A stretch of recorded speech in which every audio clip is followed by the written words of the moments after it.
Hello, everyone. Thank you very much for inviting me to speak at this year Asian Pacific Conference.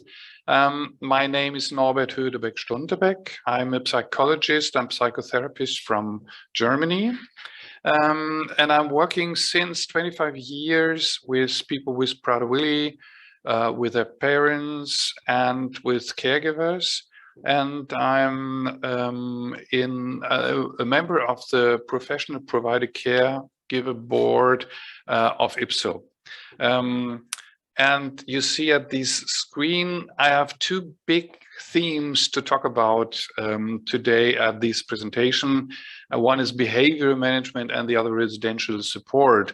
And these are two big things. And I think I need a week to talk with you about these or to do things. But we will see what happens or what could happen in these 20 to 25 minutes. So maybe let me begin with a short overview about what is the situation of residential support here in Germany. And you can see that we have around 80 million people here, have different parts of the country. And statistically, we should have around 5,000 people with Prader-Willi. But the situation is that I think here in the country, we know around 1,000 people. And always there is the question, where are the others? And here you can see the living offers in Germany in this year, the actual situation. And you can see Germany from the north to the south, it's 1,000 kilometers, from the east to the west, I think around 800 kilometers. So not a really big country like other countries. But what you can see here, the dots, the red dots and the green dots, these are offers for living. And the greens are the offers for children. And you see that we have around 25 places over these three places for children. And all the others, the red dots, are offers for adult people with Prader-Willi. And if you see here, it looks like that there is a good situation, but we have spaces or places in Germany where you have to drive 200 or 300 kilometers to the next offer. But what I will explain a little bit more differentiated is this area of too fast. This area of Germany, because this is the place of the spaces and the locations of the company where I'm working for, and I can explain a little bit more about the things we have here. And if you see this picture and the next picture, what should work, but now we are there. So what you can see is that we have had two areas here in this area and in this area, which are nearly 150 kilometers away from each other. There we have offers for like group homes here, and also supported living, so that people live in their own apartments. And the same situation here. There we also have group homes and people who are living in their own apartment. The green dots are the two group homes for children. And we plan to do something in this area. So all around here in this area, we have around 80 places for people with Prader-Willi.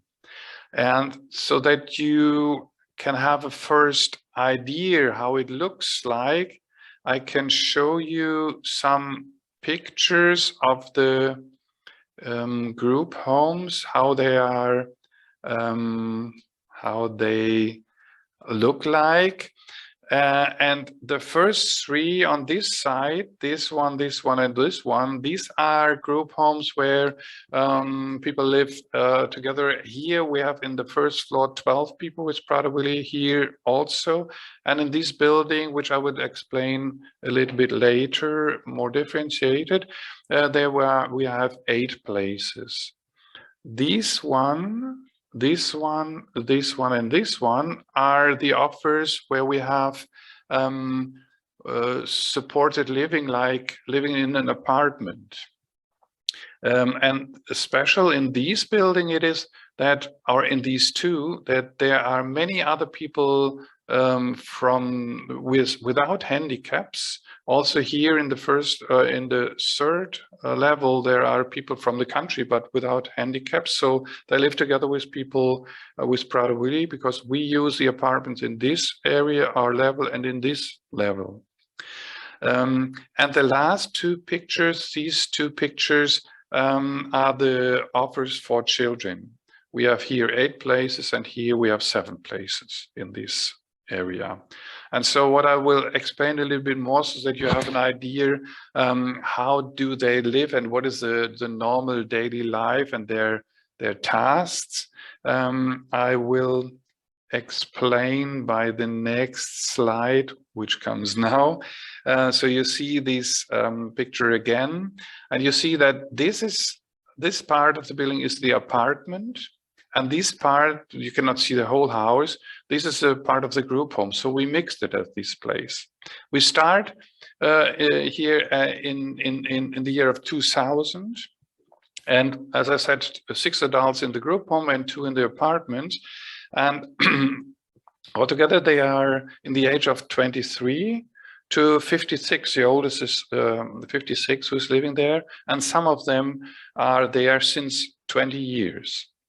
Each have a single room, and in the whole house there are 5 bathrooms, so that some people share a bathroom.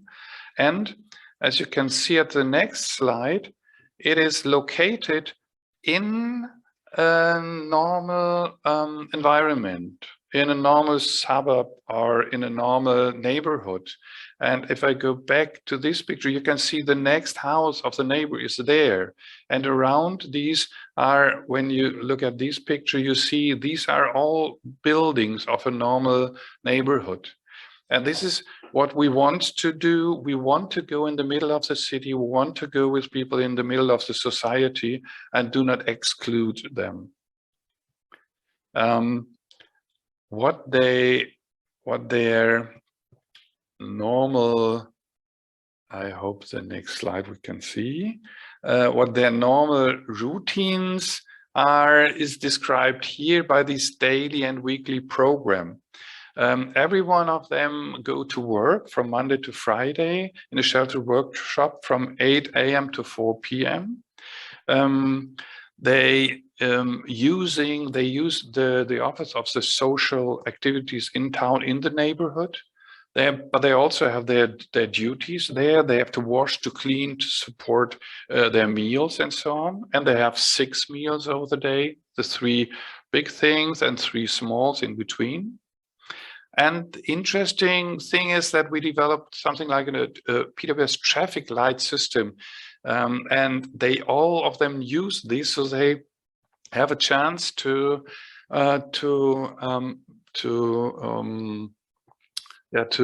handle their behavior, and also in this kind of, they have the chance to handle their food management by themselves by this traffic light system. And if we have more time or to another situation, I can explain it in a better way or differentiated way. So, and all of them have a BMI under 30. And depending on their competences and their development, they walk alone in the city or in the town, or with support, or they handle their money with support, or part of them without support. And most of them are in relationships, which is a very interesting topic. And also we need time to talk about these situations more. But you see, this is a daily or weekly program, what you find in all the other offers I showed you before.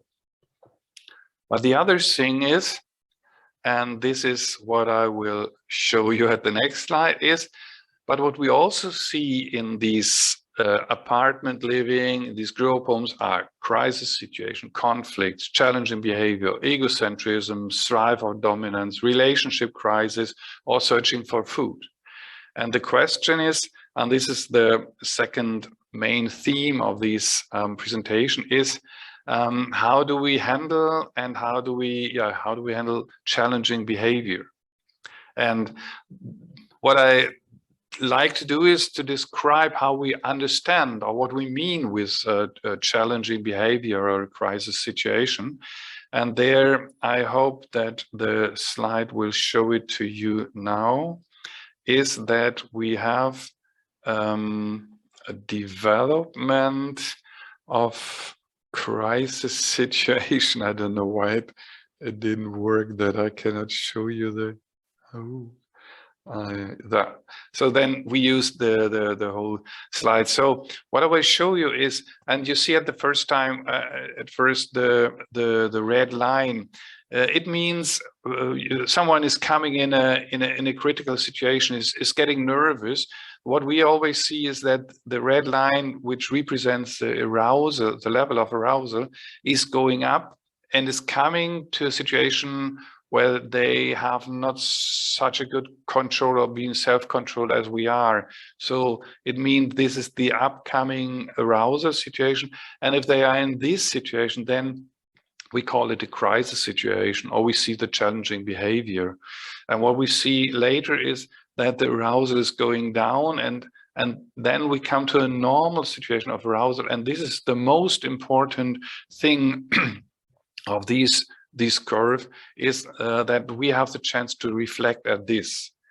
What you can see also here is this green line, and this is very important because this is the level of the cognitive competence. And I think this is what you know by yourself. If you come in a crisis situation, if you get nervous and if you get angry more and more, in the same way, the cognitive competences are going down and we are not able to think in a good way in a crisis situation. And this is the same situation by people with Prader-Willi. And when the arousal is going down, the cognitive competence is coming up. And in this part of the curve here, you see that the cognitive competences are in a normal level and the level of arousal also. And to understand what happens, this is the absolute necessary thing for parents or for caregivers, what happens in these situations. The first is to know the curve, and the second thing is how can we understand what happens. And therefore, we use the theory or the technique or the method of the behavior analysis. So how can we understand what happens in this situation in the person? What is the thing he wants to inform us about with his behavior? Often they do not say it to us, but what is behind the behavior or beyond the behavior? And therefore, we can use this method, and I hope you can see it. Is the first thing is, we have a look at the whole picture. The first thing is look at the behavior in the situation. What is the facial expression? What is the movement? This is what we can see and use for interpretation of the behavior, or the other social conditions. Who is there in this moment? Mother and father, or the siblings, or other people with Prader-Willi, or other pupils in school. And what happens before? 5 minutes, a day, a week before. It could be that there was a telephone call with grandmother last day or 2 days before. And just in this moment, now he remembers the situation 2 or 3 days before. So we need to know what happens before. The other thing, we need to know what happens after these problematic behavior, and was it helpful or not? Often we show behavior after the behavior of the one with Prader-Willi, which is not helpful, which do not reduce the negative behavior. And the other things are the life story, the biography. We have to know more and more about how works it in the family. When do the problematic behavior starts? Normally not at birth. Normally it develops over the time. But did it start when he or she's going to school? Did it start when mother or father died? Or did it start when they change school? So all the information by this method, when we collect these information, then we get a much more better basic for understanding what is behind the behavior. The other thing is what we have to realize and what we have to know is the systemic view, the interaction of the players in the field.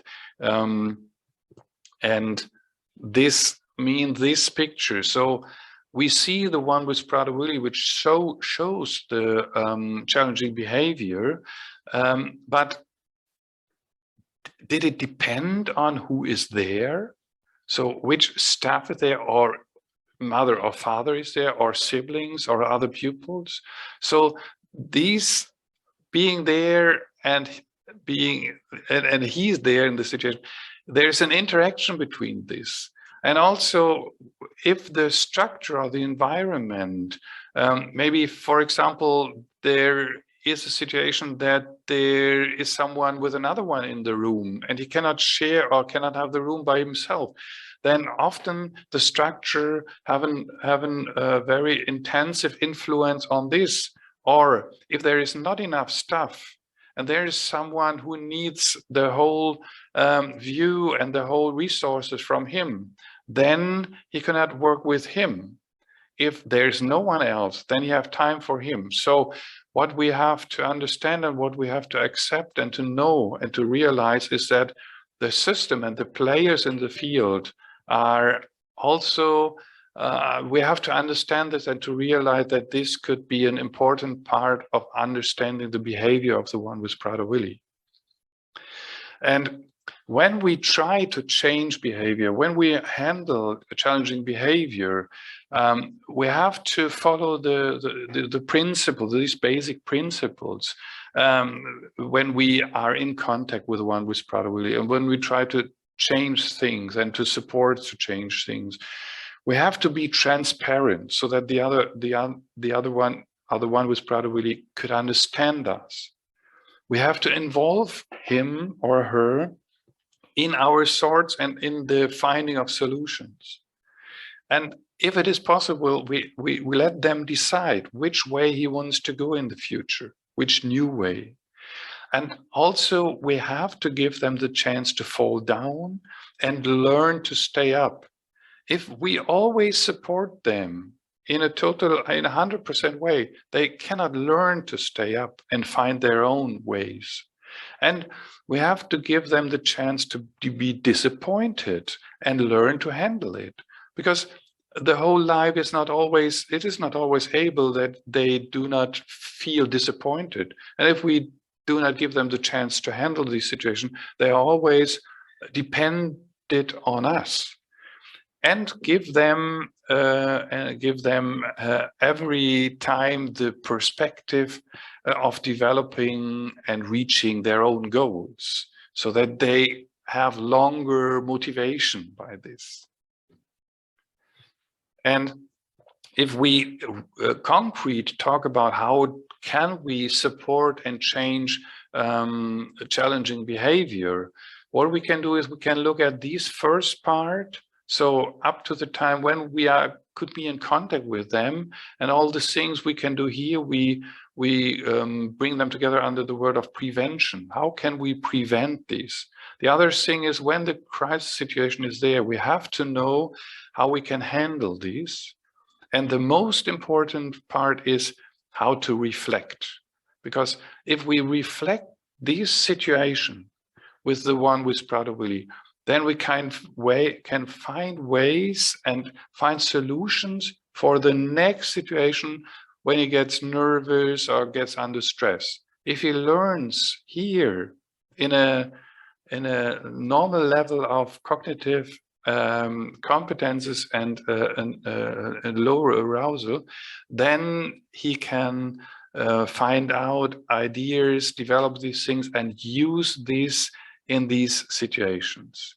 And the main important thing is that we train the people with Prader-Willi to change these things by their own, and that we train parents to have knowledge to support this, and that we train staff and caregivers to have the knowledge to support these things that people with Prader-Willi learn by themselves to change these things. And only because there is not enough time, but only some ideas how we can prevent. It could be check the daily and weekly processes. Is it too much or too less? Or if we know, reduce the trigger stimuli. Or if we have the chance, use surprise effects to bring them out of the crisis or of the nervous situation. Or use meta communication. This is, I think, what you did. Switch the rooms, because if they are in another room, maybe there are new stimuli and they go away from the old trigger. These are, yes, and knowledge. Have so much knowledge as possible. So because as much knowledge we have, or people with Prader-Willi have by themselves, then they have chances to change these things and find new ways. Handling in crisis situation is, the first two things are very important. Be aware of your goal. If you come to or are in a crisis situation with someone with Prader-Willi, know what you want to reach. And the second is, signal or give the information that you want to lead the situation, because then you gave an orientation to the one with Prader-Willi. The other things are options. Keep distance, give space enough that they have the chance to decide, also in a crisis situation, by challenging behavior. And another thing is, do not mention consequences during a discussion or during a crisis situation, because the consequences they do not hear, and often we cannot realize these consequences, which we say in such a critical thing. Or ignore or divert thoughts by reinterpreting, and these are concrete technical things. When we have the time to do these things together, we practice this.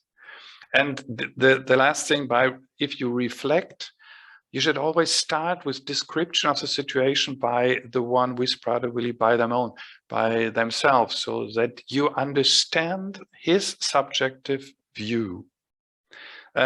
And a reflection must always include a change in perspective, so that they have more and more the feeling of the other. Develop suitable behavior alternative, or use meta level, or use building bridges when they do not want to talk. But these are very concrete methods. Therefore, maybe we have a day or a week, maybe next year or in some years. So this is the very fast and very comprimated idea or information about the residential support here in Germany, and especially in the company I'm working for, and first ideas and some basic informations about behavioral management. So I'm happy if you have questions, and I'm happy if I could transfer the knowledge a little bit. And thank you very much.